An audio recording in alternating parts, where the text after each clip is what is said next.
Bismillahirrahmanirrahim. Assalamualaikum warahmatullahi wabarakatuh. Ketemu lagi di channel Abi. Alhamdulillah wa syukurillah. Hari ini kita sudah masuk di pertemuan ke-9 dari perkuliahan kita Manajemen Bank Syariah. Di pertemuan ini kita akan membahas mengenai manajemen dana dari Bank Syariah. Di paruh sebelumnya, sebelum mites, kita telah banyak membahas mengenai aspek-aspek dari perbankan syariah. Nah, untuk materi kali ini saya akan bagi menjadi sekitar 3 chapter supaya kita bisa memahami lebih baik mengenai manajemen dana daripada bank syariah. Namun seperti biasa teman-teman, sebelum kita lanjut, jangan lupa untuk klik like dan subscribe channel ini. Oke, mari kita lanjutkan. Dana. Dana itu merupakan uang yang dimiliki oleh bank. Sekali lagi, uang yang dimiliki oleh bank. Nah, dana itu dapat dicairkan dalam bentuk tunai. Oke, sekali lagi, dana itu adalah uang yang dimiliki oleh bank, kemudian dapat dicairkan dalam bentuk tunai. Nah, sumber dana itu dari mana teman-teman? Yang pertama dari pemilik bank. Pemilik bank bisa saja dari saham yang dimiliki, penyetoran saham. Kemudian bisa saja juga dari titipan atau penyertaan, oke, dari masyarakat atau dari call money atau dari pinjaman jangka pendek. Semua itu adalah komponen-komponen daripada dana bank. Nah, permasalahannya adalah dana itu dapat ditarik kembali kapan saja teman-teman. Tidak harus menunggu 2-3 hari. Misalkan pagi ini saya menabung 1 miliar, bisa saja siang nanti saya akan tarik kembali. Berarti dana itu bukan sifatnya abadi. Dia hanya dititip sementara. Bukan sesuatu yang abadi karena dapat ditarik kembali. Model penarikannya bisa sekaligus atau sebagian. Ini merupakan masalah teman-teman. Oleh karena dana itu dapat ditarik kembali, maka kita perlukan manajemen dana. Yaitu kita dapat mengelola dan mengatur. Ini akan kita pelajari lebih lanjut. Sekali lagi, karena dana itu yang dimiliki oleh pemilik bank atau berdasarkan dari titipan itu dapat ditarik kembali, maka sangat diperlukan manajemen dana. Nah, manajemen dana itu apa teman-teman? Bagaimana cara kita mengelola dan cara kita mengatur dana, uang yang masuk dan uang yang keluar. Tujuannya apa? Untuk kita bisa membiayai operasional kantor kita teman-teman. Kita kan membiayai operasional kantor kan menggunakan uang. Nah, uangnya dari mana? Uang dari dana ini yang dititipkan oleh pemilik bank atau penyertaan atau lainnya. Itu kita gunakan loh teman-teman untuk operasional kantor. Nah, operasional kantor kita itu bisa berupa funding atau kegiatan mengumpulkan uang atau tabungan. Bisa berupa lending atau kegiatan menyalurkan. Dan berupa pemberian servis atau jasa layanan. Jadi tujuan kenapa manajemen dana itu diperlukan supaya kita dapat melaksanakan operasional kantor teman-teman. Karena kita jika tidak mempunyai uang atau dana kita tidak cukup, maka kita tidak bisa menjalankan aktivitas operasional kantor teman-teman. Oke, kita lanjut. Tujuan manajemen dana, ya tentu saja yang pertama adalah memperoleh profit atau keuntungan yang optimal. Tidak ada satupun organisasi yang dia berorientasi laba atau keuntungan dia tidak memikirkan tentang profit. Pasti yang pertama adalah memperoleh profit yang optimal. Karena orientasi perusahaan tersebut adalah orientasi laba. Yang kedua, menyediakan aktiva lancar dan kas yang memadai. Nah, aktiva lancar ini adalah bagian dari laporan keuangan, atau dia berada di neraca. Kenapa sampai harus aktiva lancar dan kas? Karena ini adalah sumber atau bensinnya perusahaan. Coba lihat apa isi aktiva lancar. Itu akan ada kas, ada piutang, ada persediaan. Tiga ini merupakan sumber bahan bakar untuk kelancaran aktivitas operasional perusahaan. Dari sini, makanya kalau kita membiayai perusahaan untuk modal kerja, tidak usah cari jauh-jauh. Lihat saja di aktiva lancarnya. Jika benar itu uang yang diberikan dari bank itu dipergunakan dengan baik, perhatikan aktiva lancarnya. Kalau aktiva lancarnya naik, berarti uangnya betul-betul dimanfaatkan. Karena kalau kita pembiayaan modal kerja, dia tidak akan lari kemana-mana, pasti larinya ke situ. Jadi lihat saja di bagian aktiva lancarnya. Yang ketiga adalah bagaimana kita mampu menyimpan cadangan. Cadangan ini dalam artian mampu supaya kita mampu berjaga-jaga. Jangan sampai suatu ketika kita membutuhkan dana tambahan, maka dana tersebut bisa kita gunakan. Namun jika tidak dibutuhkan, dana tersebut akan disimpan. Nah, ini cadangan ini akan dinilai oleh Bank Indonesia dalam sebuah rasio keuangan namanya capital adequacy ratio. Adalah bagaimana rasio kecukupan modal dari sebuah bank. Aturannya itu adalah 8% minimal. Yang keempat adalah bagaimana mampu mengelola kegiatan lembaga ekonomi dengan kebijakan yang pantas bagi seseorang yang bertindak sebagai pemelihara dana orang lain. Ya kan, bank itu kan fungsinya intermediasi, teman-teman. Jadi dia harus mampu mengelola dan mengeluarkan kebijakan-kebijakan yang layak dan pantas, karena dia adalah bagaimana dia bertindak sebagai pemelihara dana-dana orang lain, ya kan? Menghimpun dana dari masyarakat, kemudian diolah dan disalurkan. Selain itu, dia harus mampu memenuhi kebutuhan masyarakat akan pembiayaan. Ketika tadi sudah memelihara dana-dana, dia juga akan menyalurkan pembiayaan. Jadi ketika masyarakat ada yang butuh tambahan dana, atau biasa orang sebut kredit, kalau kita di syariah disebut pembiayaan, maka bank harus mampu menjalankan fungsi intermediasi itu. Fungsi financial deposit ratio itu harus di atas 80%. Jadi dia jangan hanya mampu menyimpan dana, tapi dia juga harus mampu menyalurkan. Ya, walaupun dengan aturan-aturan dan dengan risiko yang akan muncul. Namun secara prinsip, ketika dia mampu menyimpan atau menerima dana, dia juga harus mampu untuk menyalurkan kepada orang yang membutuhkan. Oke, kita lanjutkan. Ruang lingkupnya.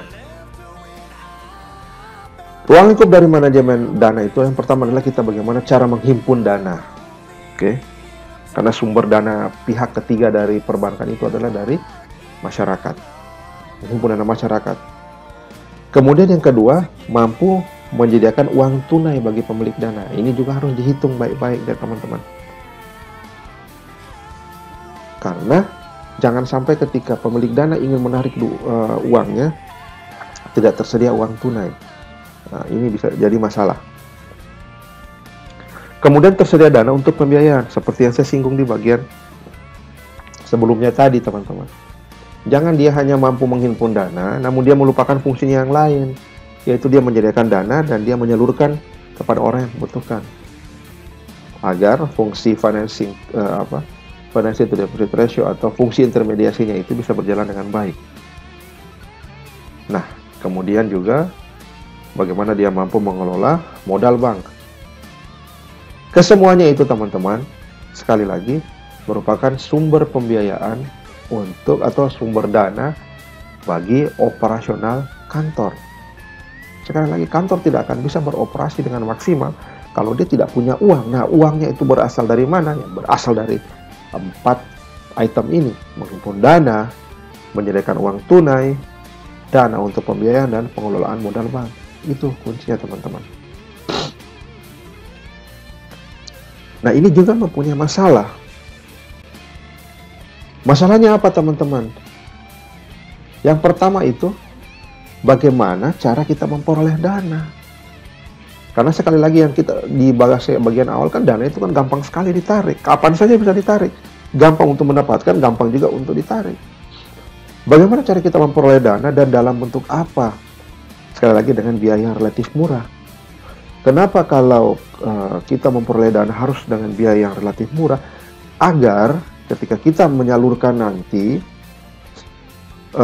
suku bunga atau bagi hasilnya itu bisa kita atur supaya sesuai dengan kebutuhan masyarakat. Jangan sampai kita melempar pembiayaan ke masyarakat, bagi hasil kita itu justru tidak terjangkau. Makanya bank itu paling senang kalau dia mendapatkan dana-dana murah. Contoh, tabungan, giro, deposito itu termasuk dana mahal. Ya, karena bisa suku bunganya itu atau bagi hasilnya itu bisa kita negosiasikan. Namun dari sisi perbankan, mereka akan sangat suka itu jika memperoleh dana-dana murah dalam bentuk giro dan tabungan. Kemudian masalah yang kedua, berapa jumlah dana yang dapat ditanamkan? Oke, dalam bentuk apa? Supaya memperoleh pendapatan yang optimal. Ini juga merupakan masalah. Setelah dia dapat dana, kemudian dia mau simpan seperti apa? Dan dalam bentuk apa? Karena seperti yang saya juga sudah singgung sebelumnya, bahwa supaya mendapatkan dana yang optimal. Oke. Yang ketiga, berapa besarnya dividen atau bagi hasil untuk pemilik saham yang dibayarkan untuk memuaskan pemilik. Ini juga masalah. Ada pemilik modal yang dia tidak mau peduli. Pokoknya saya tanam dana sekian, akhir tahun saya mau sekian.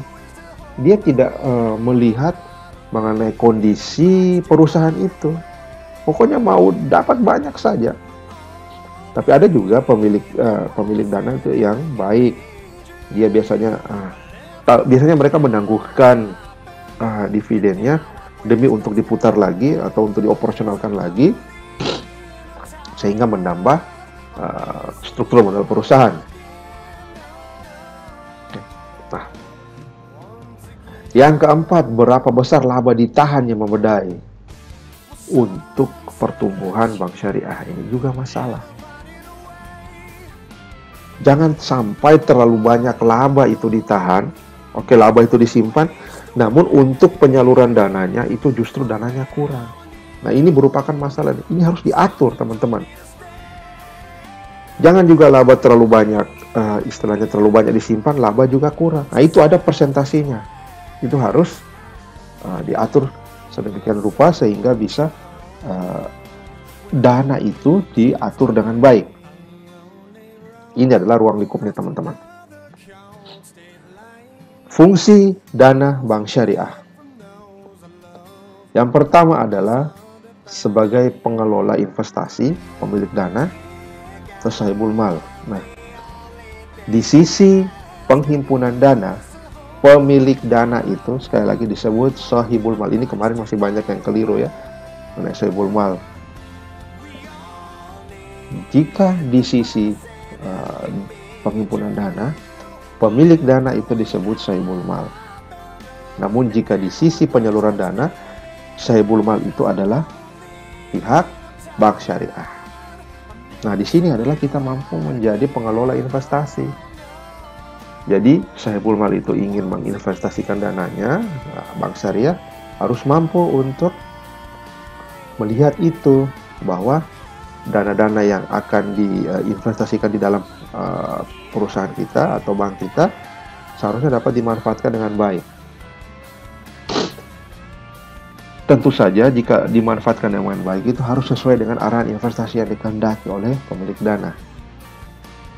Jangan sampai kita menginvestasikan sesuatu yang asalnya dari pemilik dana, namun pihak pemilik dana tersebut bukan menghendakinya. Makanya sejak awal pembukaan rekening itu dikonfirmasi dengan jelas apakah dana ini hanya murni untuk dititipkan di kantor kita ataukah bisa dimanfaatkan untuk operasional kantor dan kemaslahatan umat. Itu harus di-clearkan terlebih dahulu. Yang kedua, sebagai penyedia jasa lalu lintas pembayaran dan jasa-jasa lainnya, selama tidak bertentangan dengan prinsip syariah. Sekarang kan kita bisa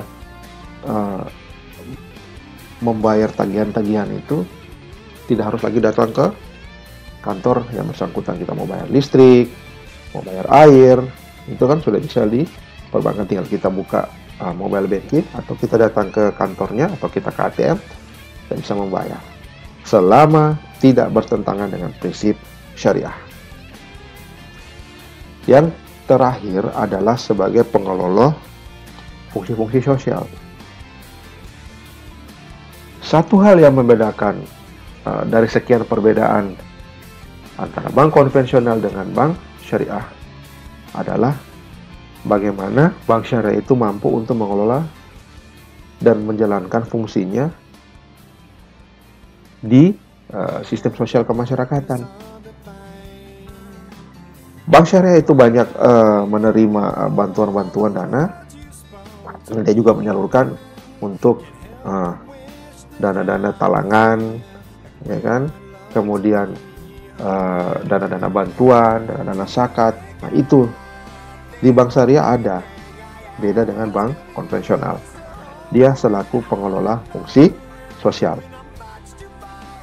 Baik teman-teman, kita sudah sampai di bagian terakhir dari atau slide terakhir dari bagian pertama, chapter pertama perkuliahan kita. Saya harap teman-teman bisa memahami materi yang telah saya sampaikan. Kita ketemu lagi di chapter selanjutnya. Silahkan jika teman-teman ingin berdiskusi, kita diskusi di grup kelas. Billahi taufiq wal hidayah. Wassalamualaikum warahmatullahi wabarakatuh.